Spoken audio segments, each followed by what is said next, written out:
New polling data suggests Canadians are split on the idea of scrapping the temporary foreign workers program. Conservative leader Pierre Poilievre put the program in the spotlight last week when he called for it to be eliminated and claimed it's shutting Canadian youth out of jobs.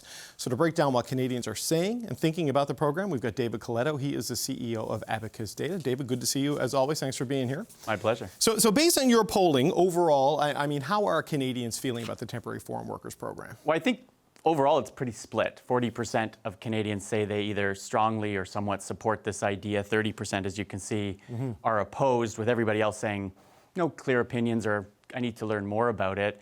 But it does show this is an issue that you're more inclined to think sounds like a good idea in the limited amount of information we can give in a survey than say, I don't like it. Right, okay, so it's not majority opinion, but it's plurality opinion, and 44% on one side of an issue in this political climate is a high number. And it's even higher when you go into how conservative voters feel about it, right? Which, if we put that number up, this may suggest why Pierre Poilievre has seized on this, the voter coalition he built, he wants to keep together, and he's got a leadership review coming up. So Absolutely. What do we make of this number? So if you voted Conservative in the last election, you are 4 times as likely to say I like this than oppose, or almost little opposition. And that's a signal that he's tapping into something, one, that they already think is a problem. Broader strokes around immigration, Conservatives are far more likely to put that as a top issue, and this aligns with, I think, where Conservatives are. Right, okay, so you can see why this is appealing for the Conservative leader to pick on, or to pick up on, excuse me, not pick on. But let's just look at the Liberal number, because this is where there's a challenge you've noticed here. And the Liberals, 37% support scrapping the temporary foreign worker program, 39% oppose. Boy, that's a fault line right through your voting. It is, and it's why it's like the ultimate kind of wedge issue, right? Where your base is united, but you can split your primary opponent, in this case the Liberals, right down the middle. And interestingly, within that Liberal coalition, age also is a factor. So if you are a boomer who voted Liberal, you're pretty much opposed to seeing this program eliminated. If you are younger, if you are working, you're more likely to support it. So it's got a generational tone as well as this partisan tone that makes it a powerful political issue, which is why the Conservatives brought it up when they did. And that, we don't go into that detail here in this graphic, but that generational split, that has been the secret sauce for Pierre Poilievre. He has gone after young voters and gotten young men in particular in a way that past Conservative leaders haven't been able to. Right, he's tapped into the anxiety that they're feeling about the job market, high unemployment among young Canadians, feelings that the future's unsure, uncertainty created not just by Trump, but AI and a whole bunch of other factors, means he is continually trying to hold that new Conservative coalition together that voted for him in the last election, which is fairly new. And this would be the kind of issue that signals to them, I hear you, I'm listening, and I'm going to push the government to make some changes. So as a final point, I mean, how settled is all of this? Because, the temporary foreign workers program, very few people will ever interact with it. They have an idea of what it is, but they don't necessarily maybe know the full economic knock-on. But there has been a fracturing of the consensus on immigration in this country over the last number of years. This issue, where do you think this debate could go next? Well, it all depends on does it continue to engage on it. I think the Conservatives will look at these numbers and say, hey, I think we found something here. Maybe we're going to keep pushing. And we know from, for example, the way that Mr. Poilievre litigated the carbon tax that he can be successful at shifting even more of the public into his camp than into the status quo. For the government, I think there's risk here, right? It's how do you defend a policy that on the surface sounds wrong, but might be working for certain reasons? They've got to be able to be prepared to communicate it. So it all depends on, does this have legs? We'll see, but based on this data, it could. Okay, so just on that, as a quick final point, it strikes me that this could be his exit tax for the return to Parliament, next week. Does it have that kind of potential, that kind of weight, do you think? It feels like it could. I mean, it all depends on if Trump or another issue can take control of the agenda, right? Pre-Trump, Mr. Poilievre was so good at setting the agenda. It was almost like he was the government and the government was the opposition. I don't know if that will hold, but I think they're trying to find an issue that gets the public focused on something other than the relationship between Canada and the U.S. This might be one of many that they try to put in the window. David Coletto, CEO of Abacus Data. Always appreciate the time. Thanks, man. Thanks, David. Okay, that's what's showing up in the polls. Let's bring in the power panel for their thoughts on this. We've got Vandana Cotter, we've got Kate Harrison, we have Brad Levine, and we have Rob Russo with us. So, Kate, there's been a lot of different analysis on the temporary foreign worker program, right? Pierre Poilievre wants to get rid of it because he says it's a big factor in high youth unemployment. Other economists say youth unemployment is just a leading indicator of overall economic slowdown. And if there's an immigration stream that's affecting young kids, it's international students more than temporary foreign workers. So what do you make of the decision to go after this for these reasons when there is some data that suggests it's different things actually causing this? Well, I think David spoke to the contrast that this can create between the Conservatives' plan for dealing with a sluggish economy and high unemployment. To your point, David, youth unemployment in some parts of the country is over 20%. This is a crisis, and so the Conservatives have come up with one proposal of several to look at addressing that. So this certainly creates some discomfort for the government in defending the status quo for primarily boomers or retirees that are comfortable. And then on the other side of that, young people or those trying to enter the workforce, which is obviously the coalition of voters that Poilievre is looking to appeal to. One other contrast that it creates for the Conservatives to take advantage of or for the Liberal government to try and defend is around organized labor. You had the Prime Minister initially respond to this proposal and say, well, I'm hearing directly from companies and corporations in Quebec that they need this program. If you're an organized labor leader in Canada, you're probably not thrilled with that message. You're not thrilled to hear that the Prime Minister might be prioritizing the needs of corporate Canada or corporate companies as opposed to that of workers. And so it's an opportunity for the Conservatives to, yes, seize the opportunity this creates with youth and the concerns around youth unemployment. It also creates an opportunity and an advantage, particularly as the NDP kind of struggle to get their house in order to talk about the importance of organized labor and providing those jobs for Canadians. So, but Vandana, I wonder about this because the criticism of this program, obviously there's the stories of abuse and how people are taken advantage of, who come here from countries in need of employment, but also just that structurally it may drive down wages at the bottom end of the economy, and the cheap supply of foreign labor also limits investment in business equipment and productivity. Not necessarily youth unemployment, though. But here we are. We're going to have this conversation most likely when Parliament returns next week, and the facts around it are kind of jumbly. It could be a flawed program, but it may not be flawed in a way that is causing the problem that scrapping it is intended to fix. Yeah, of course. I mean, I think if you ask any Canadian across the country, do you think you should prioritize Canadians for jobs? Every single person will say yes, across partisan lines, right? I think the problem with this program, I think, is really just it's susceptible for a lot of misinformation. So companies have to prove that no Canadians want this job. I think there has to be an element of the same pay that they have to provide as well. So I think the problem is it's not easy enough for Canadians to understand, so therefore there's a lot of misinformation around it. So I think that's where we have to be careful about it. In terms of youth unemployment, to connect to that, I mean, I'm sitting here in Toronto, but I have a lot of young cousins between the ages of 18 and 25, and most of them aren't looking for jobs that traditionally use temporary foreign workers. When I think of when I was in government areas like berry picking, a lot of my cousins are looking for jobs in big companies, looking for internships, something they can leverage their post-secondary education for, and that's just here. So I don't think there's as a connection to youth unemployment, and I think the things that have connected to it in terms of international students, the government has already cracked down upon. There is significantly a lot less international students. We've seen post-secondary education, take that hit and have to not use that as a dedicated revenue stream.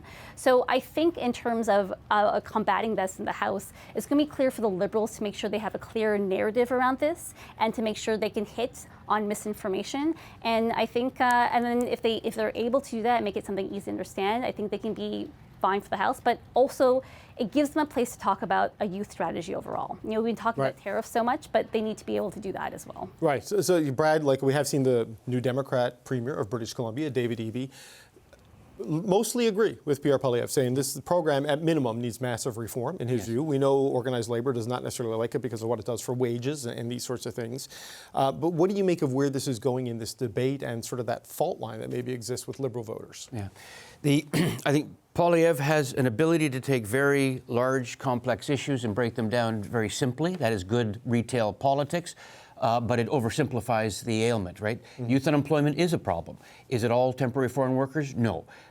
To your point, and you've had guests on last week talking about how international students have had an impact. There's other factors at play of youth unemployment, which Kate's right, youth unemployment is at a crisis level. We've been banging this drum for a long time. New Democrats have been advocating for significant reform. Immigration Committee looked at this last Parliament. They were nibbling around the edges. The New Democrats called for an end to closed permit temporary foreign workers, where the individual employer is in charge of that individual that comes in, and everything about that individual's life is now in the hands of that one individual. And the UN's report this past last fall suggested that that is a sense of modern slavery. So there's some significant problems with this. And I think what David Eby was talking about was not only the temporary foreign workers reforms that he's been calling for in British Columbia, but also a larger immigration issue. You know, when the federal government sets the limits of individual coming into this country, the provinces have to absorb it. It's an issue for housing, it's an issue on food banks, it's an issue on infrastructure like building schools and hospitals. And we've seen the tensions. You mentioned with Coletto about how the consensus is breaking down. It's true. I think this is a symptom of that. This is now going to be the pointed edge of that conversation about what are we doing as a country. Can our infrastructure, whether it's social or physical, keep up with the numbers that Mark Miller and Justin Trudeau were setting back when they were in charge of all this? And now we're playing catch up. Yeah. So what will the discussion be going forward? I think it's an opportunity to talk about youth unemployment, talk about whether or not post-secondary education institutions, and you and I, David, know this, we talked about this 20 years ago, when you start using international students as your cash cow, and bringing them in to offset the funding cuts that are coming from both levels, the provincial and federal governments. That is a fundamental problem, and now I think the chickens are coming home to roost. Look, some of the colleges in Ontario, in particular, yes, on the international student thing, it was crazy. It was crazy. Rate of growth, the program expansion, and there's no housing built, no supports built, and it just had massive effects there. But we do have this new political debate emerging here, Rob, and one of the arguments in favor of the temporary foreign workers program is that it keeps costs down in a lot of big areas. And if you get rid of it, what does this do to the knock-on effects in affordability and other things, right? Like I know they talk about keeping the agricultural stream, so that food prices stay down. If they didn't, I don't know who put food on my table. And if they don't have some sort of temporary foreign workers coming in, I'm not sure how we're going to build the 3.2 million homes that we're told that we need in order to get housing affordability back to where it's supposed to be in Canada. Look, I think it's time for a robust debate on this. Mark Miller called it a mess earlier this year when he had the immigration. So there's clearly some fixing that needs to be done here. At the same time, I look at what's happening in Britain. I look at what's happening in Germany. I look at what's happening in France. And right-wing parties, and I would say hard-right parties, are on the ascendancy there. Why? Because they're riding an anti-immigration wave. We're a country of immigrants in Canada. I think that immigration has generally been very, very good. I think it's true that the immigration consensus isn't frayed, as you said. It's broken. It's unraveled. And I think that the fault for that lies at the feet of the Trudeau government. That being said, a robust debate is a good idea. But let's make sure that we do this in a way that allows Canada to continue to build, particularly when we're talking about a Prime Minister that wants to build, baby, build, and in a way that allows Canada to continue to do, as it has for 150 years, very, very well by immigration. So Kate, putting it in that bigger picture, debates over immigration, obviously you've got to discuss policy and suggest reforms, and bad programs need to be fixed, stopped, reformed. But, to Rob's point on the way, I was looking online today, the people don't know how to read data, and so they're looking at temporary foreign worker permits and saying 15 million people were let into the country over the last, no, that's like renewals on renewals and renewals all being stacked on top of each other. Does pushing this too hard, while it may be good politics, does it potentially risk doing real damage, further damage to that immigration consensus if we get into a debate about it that just sort of makes any kind of immigration kind of politically toxic? There are a couple of different issues here. There's the TFW problem in terms of suppressing wages, actively discouraging labor mobility across the country, and an overuse by employers of this program to try and get work done in a more cost-efficient way for them. So that is what this is looking to address. Rob is quite right. There was for years an immigration consensus, and that fell apart from my perspective, largely because of the actions of the previous government. I think it's important for all parties to be very cautious and careful in how those conversations are handled and discussed. But you cannot really talk about the housing crisis or the healthcare crisis without also talking about immigration and how the over-immigration that has happened in this country is putting significant strain and pressure on those very foundations of Canadian society that people come to expect. And so the government has paid lip service to the fact that this is a problem. They've talked about bringing in, reducing those overall numbers, and the preliminary data suggests that they have blown past those already. So I think that the government's going to have to. StatsCan said population growth has basically stopped this year, though. The most recent numbers from Statistics Canada that the shutting down of these streams, I mean, it's essentially zero population growth right now. Like, I agree, it got out of control for a couple of years, but so far this year, the taps seem to be off. The government is also showing immigration data in a different way. There was a period of several months there where, people were looking for this information. It could not be found, and it's now being shown differently. So I think that, the government has a challenge here, having relied on over immigration for so long, for so many years. I think this was the real difference maker, the silent difference maker in the 2015 election, the move away from economic migration toward family reunification. I think that brought a lot of people to the government side, particularly in vote-rich parts of the country like the GTA. Trying to unravel that for the Liberal government is going to be politically uncomfortable. And so it's important that we're debating these things based on facts, based on transparent information as provided. And making sure that information is provided. But I think that, you can talk about youth unemployment, the impact of TFWs on that, and other economic challenges we face, because it's not just TFWs for the reason of youth unemployment. Have that conversation, but there is a bigger challenge here around immigration and its impacts on housing and healthcare, for example, that can also be discussed. Okay, yes, immigration, but municipal councils, mayors, and provinces need to do a better job in a lot of these areas, especially on housing. Vaughn, and I'm going to give you the last word on this, then we got to say goodbye. To me, sorry. Yes, sorry. I want to let you finish it off. Yeah, I think we can talk about immigration. I think how we should talk about it is a way that doesn't affect our economy negatively. We do need people to come to the country. We need some jobs like TFWs have been used to fill in labor gaps in core industries that's needed. But I think we do have to be careful. And the way we should talk about it is how do we get immigrant success? People come to this country, they want to work hard, they want to get a job. So how does the government help support them? And if it means slowing down, which they have done, in order to make sure they have what they need to catch up with this economy, to survive in this economy, that will help. And that will also help keep from fueling on an increased immigrant hate. We've seen increased hate to a lot of communities here. So we want to make sure we don't lead into that. So it has to be talked still with conscience, and it has to be talked about with emotion, and understand that people are leaving their homes for a reason. So how do we help support them in the best way possible while also supporting our economy? Okay, we're going to have to let that be the last word for today. I'm sure we'll talk about this again. Vaughn Kate Harrison, Brad Levine, and Rob Russo.